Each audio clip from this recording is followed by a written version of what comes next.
हम लोग बात करने जा रहे हैं एक अंतर्राष्ट्रीय विषय को लेकर। और अंतर्राष्ट्रीय विषय क्या है?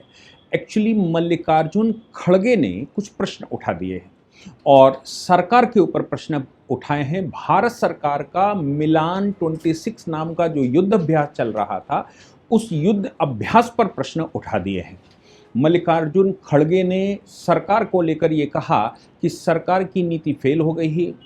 ईरान का एक शिप, वॉरशिप, हिंद महासागर में गिरा दिया गया है और जब हिंद महासागर में उसको गिरा दिया गया है, भारत में वो प्रैक्टिस करने विशाखापट्टनम के पोर्ट पर आया था, तो फिर भारत की जिम्मेदारी बनती है और अमेरिका के टारपीडो ने उसको गिरा दिया, या मैं कहूं उनकी पनडुब्बी से जो उनका टारपीडो एक निकाला, उससे गिरा दिया गया।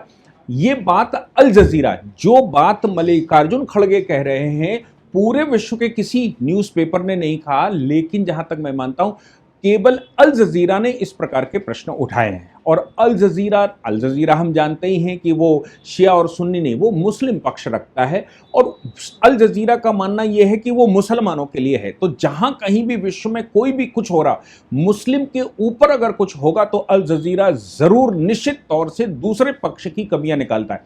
लेकिन अगर मुसलमान पहले इनिशिएट करेगा तो अल जजीरा को कोई मतलब नहीं है। इसको ऐसे समझना चाहिए कि जब इजराइल के ऊपर हमास ने हमले किए तो अल जजीरा को ज्यादा कष्ट नहीं हुआ, लेकिन जब इजराइल ने गाजा को खत्म किया तो अल जजीरा को ऐसा लगा कि उसके हाथ से तो जमीन खसक गई हो, उनके सगे वाले कोई बहुत मर गए हों, ऐसा अल जजीरा ने निकाला। तो अल जजीरा ने यहां पर कहा कि मोदी जी की जो संप्रभुता की नीति है, वो संप्रभुता की नीति कहां चली गई। उन्होंने कहा कि अभी तो भारतीय नेवी में कुछ समय पहले नीली शर्ट पहनकर मोदी जी ने एक स्टेटमेंट दिया था और ये कहा था हिंद महासागर में हमारी उपस्थिति इस हिंद महासागर को पूरे सिक्योर करती है और हिंद महासागर को सिक्योर करना हमारी नेवी की उपलब्धता है। ये भारत की अपनी संप्रभुता और प्रभाव का असर है। अल जजीरा ने यह प्रश्न भी उठाया कि आखिर हिंद महासागर में गिरने के बाद भारत के आतिथ्य में अगर कोई जहाज आया था तो उस आतिथ्य से वो वापस जाते समय गिराया गया है, यानी कि वो जहाज ईरान का नहीं गिराया, वो जहाज भारत का गिराया गया है। वो भारत से युद्ध अभ्यास करके जा रहा था, वो भारत के निमंत्रण पर भारत में आया था, वो भारत के विशाखापट्टनम पोर्ट से गया था। तो ऐसी सभी परिस्थितियों में जिम्मेदार भारत है, ईरान नहीं। और भारत ने उस जहाज के गिराने पर किसी प्रकार का कोई बयान नहीं दिया।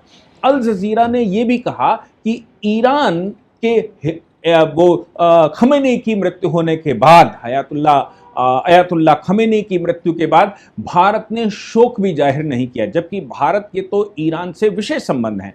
ऐसी परिस्थिति में भारत का मुस्लिम पक्ष के, मतलब मुसलमानों के पक्ष में जो काम है या भारत की जो नीति है, वो साफ उजागर होती है कि वो मुस्लिम विरोधी टाइप के हैं या मुसलमानों का पक्ष न लेने वाले हैं। और वो अपनी स्थिति को भारत के प्रधानमंत्री जिस तरह से दिखाते हैं कि वो वर्ल्ड वाइड प्रिवेल कर रहे हैं, ऐसा कुछ है नहीं। ये अमेरिका ने जो किया है वो क्षेत्रीय संप्रभुता में घुसकर किया है। ये अल जजीरा ने एक बड़ा आर्टिकल लिखकर, और इसी प्रकार की भाषा हमारे यहां कांग्रेस ने इस्तेमाल की है। ऐसा लगता है कि ईरान के वॉरशिप गिरने पर सबसे ज्यादा कष्ट विश्व में अगर किसी को हुआ तो वो मल्लिकार्जुन खड़गे को हुआ या फिर कांग्रेस को हुआ। भारत की संप्रभुता पर ही कांग्रेस ने प्रश्न उठा दिए हैं। अब इसको मैंने अध्ययन करने की कोशिश की। यह बात सही है कि मिलान 26 नाम के एक युद्ध अभ्यास में विश्व के 70 देशों को इनवाइट किया था भारत ने। 70 देशों में से 42 के लगभग वॉरशिप्स आए और इसके अलावा 28 या 29 एयरक्राफ्ट आए। इनका युद्ध अभ्यास हुआ। इसमें यूएसए भी शामिल था, इसमें रशिया भी शामिल था और इसमें ईरान भी शामिल था। ऐसे बहुत सारे जो वर्ल्ड में जिनके पास वॉरशिप्स हैं वो सब यहां पर आए हुए थे। और इसका मतलब ये हो गया कि रशिया और यूएसए दोनों के ही वॉरशिप थे और पनडुब्बियां थी, जो भी अभ्यास की बात करी जा रही थी। ऐसा कहते हैं कि भारत के यहां से ट्वीट भी हुआ कि भाई बड़ा अच्छा रहा और ईरान को धन्यवाद दिया गया और ईरान का वॉरशिप आया और हमारे यहाँ आया, उसने अच्छी प्रैक्टिस करी, हमारे संबंध बढ़ाए, हमारे संबंध प्रगाढ़ कर दिए। ये सब कुछ बात कही गई। अब सवाल ये पैदा होता है कि भारत के पास 70 देशों के वॉरशिप्स आए थे, वो भारत की टेरिटरी से बाहर हो गए थे। अब इसको समझना चाहिए, ये न्यूज़ तो हमने सबने सुनी होगी कि श्रीलंका ने ये कहा कि हमने 32 नाविकों को बचा लिया है, 80 की डेड बॉडी रिकवर हो गई है, 100 का अभी पता नहीं लगा है।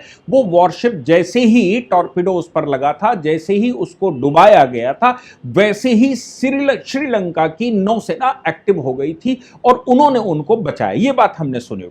दूसरी बात भारत ने भी कही। मैं आपको बता दूं, आज ही मैं अभी बाराखम्बा रोड से निकल रहा था तो ईरान की एम्बेसी है कोने पर, ईरान की एम्बेसी के सामने से हेली रोड से मैं निकला तो ईरान की एम्बेसी में बड़ी सारी भीड़ थी। तो हमने देखा तो आयतुल्लाह की फोटो लगाकर शायद कोई शोक सभा वहां रखी गई थी, ऐसा दिखाई दे रहा है। और ये भी कहा गया, ये भी बताया कि भाई हमारे विक्रम मिस्री वहां पर गए थे और उन्होंने शोक संदेश दिया है, उनकी शोक सभा में पार्टिसिपेट किया था कि भाई उनकी मृत्यु हुई, ये इसके लिए भारत शोक सभा में शामिल हुआ था। अब इनका कहना है कि प्रधानमंत्री शामिल क्यों नहीं हुए, आयतुल्लाह के साथ प्रधानमंत्री के बहुत अच्छे रिश्ते थे, उन्होंने अपने सम्मान सुम्मून भी दिया था, गले भी मिले थे, ये भी किया था, वो भी किया था। अब एक बात समझ लीजिए, भारत अपनी नीति पर है, भारत की एक्सक्लूसिव पृष्ठभूमि है, भारत शक्ति अर्जन करना चाहता है, भारत किसी झमेले में इस समय नहीं पड़ना चाहता। मोदी जी की नीति भारत प्रथम की है, जहां भारत को लाभ मिलेगा। अमेरिका की नीति क्या है? अमेरिका की नीति तो अमेरिका प्रथम है, जहां उनको लाभ मिलता है। मैं मानता हूं कि भारत की नीति भारत प्रथम की है, लेकिन हम मूल्यों के साथ करने वाले लोग हैं, हमारे मूल्य हमने कभी विचलित नहीं किए, हम अपने मूल्यों के साथ कभी समझौता नहीं करते, हमारे मूल्यों के साथ हम ये बात बता रहे हैं कि भाई भारत मूल्यों के साथ है। खैर, लेकिन ईरान के लिए हम क्यों आत्महत्या करेंगे? ईरान और अमेरिका के बीच के विवाद में भारत क्या है? भारत गुटनिरपेक्ष है और आज की तारीख में भारत गुटनिरपेक्ष अपने आप को नहीं कह रहा। भारत कह रहा है मेरी एक रणनीतिक स्वतंत्रता है, हमारी रणनीतिक स्वतंत्रता के तहत हम कोई निर्णय लेते हैं, हम किसी इस आधार पर निर्णय नहीं लेते कौन सा देश क्या कर रहा है। हमारी अपनी स्वायत्तता है, हमारी अपनी संप्रभुता है और हमारी अपनी संप्रभुता में हम निर्णय लेते। इस बात को फिनलैंड के राष्ट्रपति ने भी अभी एक दिन पहले ही स्टेटमेंट दिया। उन्होंने कहा भारत की विदेश नीति के हम कायल हैं, भारत इंडिपेंडेंटली निर्णय लेता है और अपने निर्णय पर अडिग रहता है और भारत किसी के प्रभाव में निर्णय लेने वाला देश नहीं है। आज मोदी जी के नेतृत्व में भारत ने अपना स्वरूप बदल लिया है, भारत की जो संप्रभुता है उस संप्रभुता के साथ भारत समझौता नहीं करता, ऐसा फिनलैंड के राष्ट्रपति ने कहा। लेकिन इसकी टेक्निकलिटीज को जानना चाहिए कि वाकई में मल्लिकार्जुन खड़गे भारत की सॉवरेंटी पर प्रश्न कर सकते हैं क्या, या अल जजीरा इस पर सही दिशा में आर्टिकल लिख रहा है? मैं आपको बताता हूं। एक चीज समझ लीजिए कि जो इंटरनेशनल लॉज हैं, मतलब मैं इंटरनेशनल कन्वेंशन की बात कर रहा हूं, इंटरनेशनल कन्वेंशन ऑन सी या ओशन, तो इंटरनेशनल कन्वेंशंस का क्या हाल है ये समझना चाहिए। इंटरनेशनल कन्वेंशन ये कहता है कि कितनी भूमि किसके पास कितना है, इसको मैं कहता हूं UNCLOS, United Nations convention on law of the sea. इस कन्वेंशन के पार्ट हम भी हैं। इस कन्वेंशन के अनुसार हम सब जानते ही हैं कि भूमि केवल 1/3 में है, 2/3 में तो जल है पूरे विश्व में। ये जो धरती है, धरती के 2/3 हिस्से में तो जल है, केवल 1/3 हिस्से में ही आबादी या मैं कहूं कि जमीन है, जिसमें पहाड़ भी होंगे, जिसमें नदियां भी होंगी, जिसमें जंगल भी हैं और जिसमें बाकी भी है। तो 1/3 हिस्से में हम रहते हैं। अब सवाल ये पैदा होता है जिसकी बाउंड्री समुद्र से लगती है, तो कितने हिस्से में मेरा अधिकार है? क्या 2/3 1/3 देश पूरे 2/3 हिस्से पर कब्जा कर सकते हैं या उनका अधिकार बनता है? इंटरनेशनल कन्वेंशन की जब यूएन क्लॉज की बात करते हैं तो वो ये कह रहा है कि आपकी सॉवरेंटी आपकी बॉर्डर लाइन से, जो आपकी टेरिटरी जहां पर खत्म होती है, या मैं कहूं कि जहां पर हमारी भूमि खत्म होती है, वहां से 12 नॉटिकल माइल की है। 12 नॉटिकल माइल तक सॉवरेंटी रहती है, यानी कि 12 नॉटिकल माइल तक कोई भी देश भारत से बिना पूछे या भारत की संप्रभुता के बगैर नहीं बात कर सकता। इसको टेरिटोरियल सी कहते हैं। इसको क्या कहते हैं? टेरिटोरियल सी कहते हैं। भारत की भूमि जहां पर जो जो उसका कटाव है वो खत्म होता है और वहां से समुद्र के 12 नॉटिकल माइल के हिस्से में ही, या मैं कहूं कि 22-22.5 किलोमीटर, यानी कि जमीन से 22.5 किलोमीटर दूर तक ही हमारा अधिकार बनता है। यह हमारे सॉवरेन पावर में है। सॉवरेन पावर का मतलब होता है इसमें कोई नहीं घुस सकता, इसमें घुसने के लिए उसको वीजा चाहिए होगा और इसमें घुसने से पहले भारत से अनुमति चाहिए होगी, इसमें नहीं घुस सकता। दूसरा क्षेत्र इसके आगे का बनता है जिसको हम कॉन्टिग्यूअस क्षेत्र कहते हैं या फिर संलग्न क्षेत्र, सॉवरेंटी से लगा हुआ, यानी कि 12 नॉटिकल माइल के आगे, इसको आप 24 नॉटिकल माइल कहते हैं। पहले 12 नॉटिकल माइल, फिर 24 नॉटिकल माइल। 24 नॉटिकल माइल का मतलब हो गया कि 44.5 किलोमीटर और, तो साढ़े ये पहले 14.5 स्क्वायर 14.5 किलोमीटर और फिर आगे इतना हिस्सा, ये 44, ये वो मतलब 22 किलोमीटर और फिर 44.5 किलोमीटर है, 45 किलोमीटर मान लीजिए। 45 किलोमीटर कॉन्टिग्यूअस क्षेत्र बनता है किसी की भी, ये जो क्षेत्रीय जो हमने बताया, ये शेल्फ, इसके बाद का हिस्सा। यानी कि जब हम ये कह रहे हैं कि हमारी टेरिटोरियल सी 12 नॉटिकल माइल की है, उसके बाद 24 नॉटिकल माइल और चल लीजिए, इस 24 नॉटिकल माइल को कॉन्टिग्यूअस क्षेत्र कहते हैं और इस कॉन्टिग्यूअस क्षेत्र में विशेष कानूनी अधिकार प्राप्त होते हैं किसी भी देश को। भारत यहां सीमा शुल्क लगा सकता है, कोई आए तो कस्टम लगा सकता है। यहां पर भारत इसके बाद फिस्कल यानी कि राजकोष लगा सकता है, आव्रजन इमिग्रेशन के लॉ लगा सकता है, प्रदूषण नियंत्रण पर काम कर सकता है। ये 22.5 और 44, आप मानकर चलिए कि 66 किलोमीटर की बात आती है। इसके बाद का स्पेशल इकोनॉमिक जोन कहते हैं, ये लगभग 200 नॉटिकल माइल का होता है, 370 किलोमीटर। इसके बाद हम 370 किलोमीटर आगे चलते हैं। इस 370 किलोमीटर में जो संसाधन हैं, उन संसाधनों पर उस देश का अधिकार होता है जिस देश की बाउंड्री, जिस देश के पानी में वो है, जिसका वो एक्सक्लूसिव इकोनॉमिक जोन है, जिसके कॉन्टिग्यूअस जोन से आगे बढ़ता है। क्या राइट है? राइट उसके खनिज, उसका तेल, उसके प्राकृतिक गैस, उसकी समुद्री लहरें, हवाएं, ऊर्जा, इसका इस्तेमाल, या कृत्रिम द्वीप वहां पर आते हैं तो उनका निर्माण करके वो उसका इस्तेमाल करता है। ये क्षेत्र बनता है, ये इंटरनेशनल लॉज कहते हैं, यूएन क्लॉक्स कहते हैं, जिसके हम भी हिस्से हैं। अब सवाल पैदा होता है कि ये जो देना जहां पर गया, IRIS देना, जो ईरान का वारशिप है, ये जहां पर खत्म हुआ, ये ना तो हमारे क्षेत्रीय टेरिटोरियल क्षेत्र में था, ना ही हमारे कॉन्टिग्यूअस क्षेत्र में था, और ना ही ये हमारे एक्सक्लूसिव इकोनॉमिक जोन में था।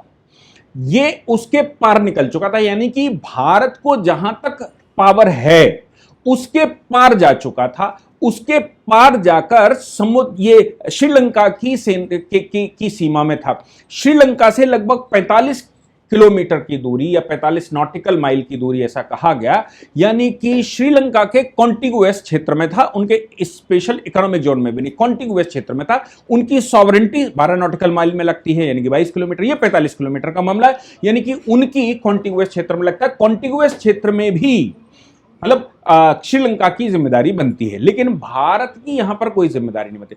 अब बात यह आती है कि यह भी कहा गया कि ये जो कॉन्टिग्यूअस क्षेत्र है ये इंटरनेशनल क्षेत्र माना जाता है और ये फ्री क्षेत्र माना जाता है, या फिर स्पेशल इकोनॉमिक जोन के संसाधन तो हमारे हैं, लेकिन वहां से आप रास्ता नहीं रोक सकते, रास्ते पर आप कॉमर्शियल्स नहीं लगा सकते, रास्ते पर आप कस्टम नहीं लगा सकते, रास्ते पर आप बाधा नहीं खड़ी कर सकते। भारत के स्पेशल इकोनॉमिक जोन में भी जहां से निकलने का उनको राइट है, नॉन वॉरशिप्स, ये तो वॉरशिप है और अनुमति के साथ आया, हमारी फ्रेंडली रिलेशन था, लेकिन उसके बावजूद हमारे क्षेत्र में वो नहीं आता। क्या पूरी दुनिया के जो फ्री जोन हैं, जो इंटरनेशनल जोन हैं, उन पर भी भारत की जिम्मेदारी बनती है?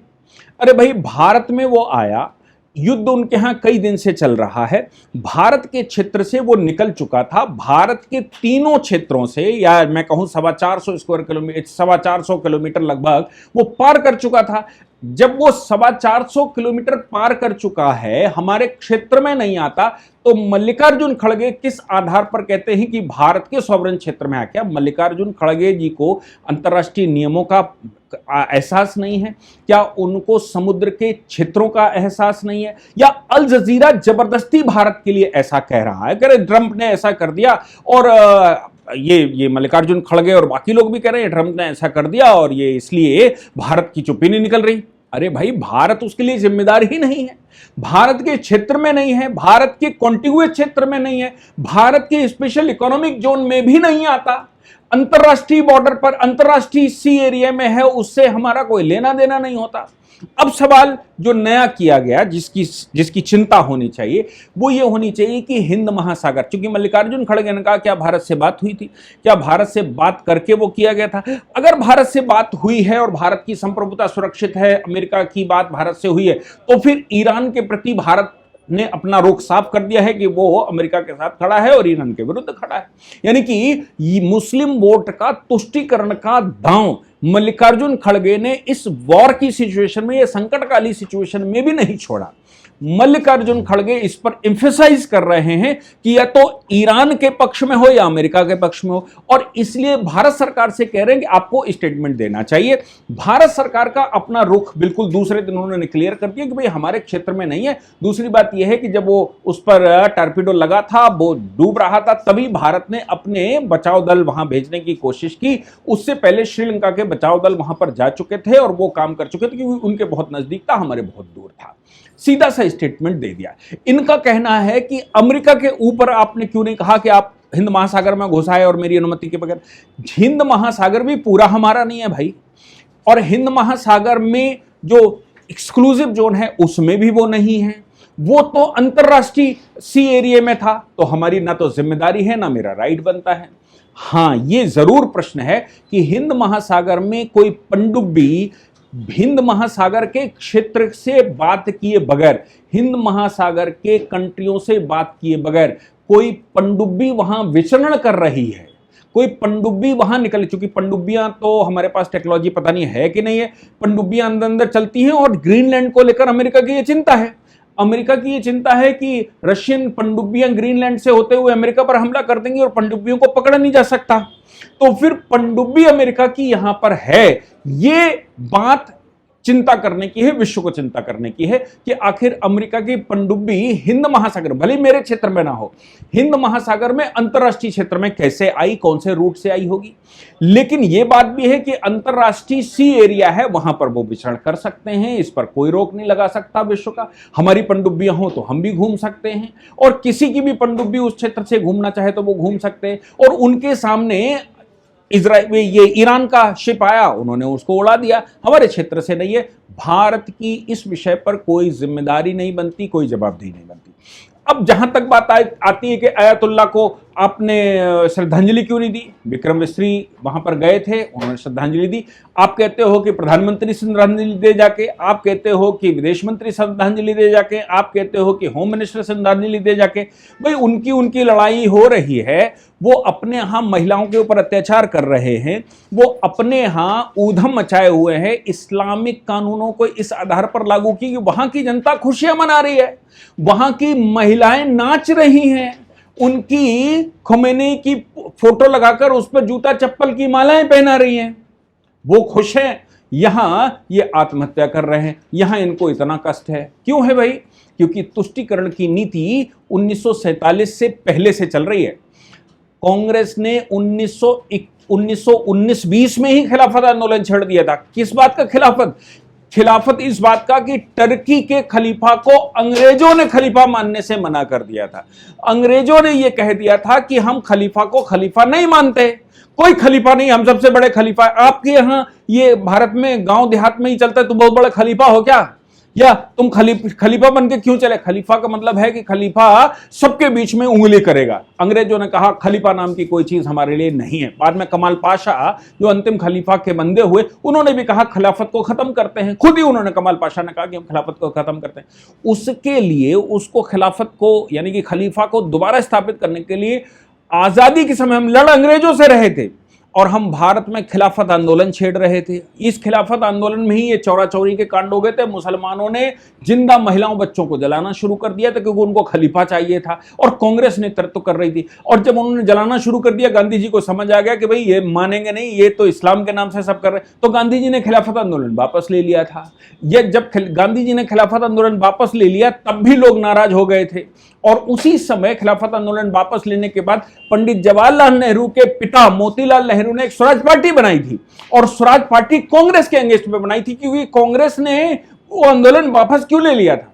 वो आंदोलन वापस लेकर, खिलाफत आंदोलन वापस लेकर असहयोग के रूप में हो गया था कि भाई हम हिंसा नहीं करेंगे, असहयोग करेंगे, हम सरकार के विरुद्ध खड़े होंगे, लेकिन हम हिंसा नहीं करेंगे, यानी कि मजलूम या लाचार बच्चों को या महिलाओं को हम हत्या नहीं करेंगे। मुसलमान आंदोलन की बजाय कॉलोनियों को फूकने लगे थे, मोपला जैसे कांड भारत में होने लगे थे, हिंदू बस्तियों में आतंक मचाना, जहां उनको अवसर मिला वहां महिलाओं बच्चों को मारना शुरू कर दिया था। तो ऐसी परिस्थिति में गांधी जी ने वापस लिया था। लेकिन ये जो नेहरू परिवार, इनके पिता जवाहरलाल नेहरू के पिता ने अलग पार्टी बनाकर काम शुरू कर दिया। तो स्वराज पार्टी का निर्माण ऐसे ही हुआ। आप सोच लीजिए, ये तुष्टीकरण आज से नहीं कर रहे। ये तुष्टीकरण जब हम आज़ादी का आंदोलन लड़ रहे थे और जिस समय आज़ादी का आंदोलन लड़ते समय भगत सिंह को फांसी लगाने का नंबर आया था, तब भी गांधी जी ने या फिर कांग्रेस ने उनके लिए सरकार से बात नहीं की थी और कहा था हम तो अहिंसा के पक्षधर हैं। लेकिन ये पक्षधर चौरी चौरा के थे, लेकिन ये पक्षधर भारत पाकिस्तान के बंटवारे के समय पर हत्याएं जो हो रही थी, लाखों लोग मारे जा रहे थे, उसमें इनको कोई तकलीफ नहीं थी। तकलीफ किसमें थी? तकलीफ सिर्फ इस बात में थी कि भगत सिंह को फांसी के लिए कैसे कह देंगे या राजगुरु की फांसी के लिए कैसे करेंगे, कांग्रेस नेगोशिएट कैसे करेगी, क्योंकि वो दल देश में युवाओं के दिल में स्थान बना चुका था। वही राजनीति के तहत आज भी मल्लिकार्जुन खड़गे और ये कांग्रेस की जो बयानबाजी हो रही है वो उसी का परिणाम है जो आज यहां पर दिख रहा है। मैं समझता हूं कि मैंने क्लियर करने की कोशिश की है। आपके मन में भी कोई कानूनी प्रश्न इस विषय पर रहता है तो जरूर लिखकर बताइए। जय हिंद, जय भारत, वंदे मातरम।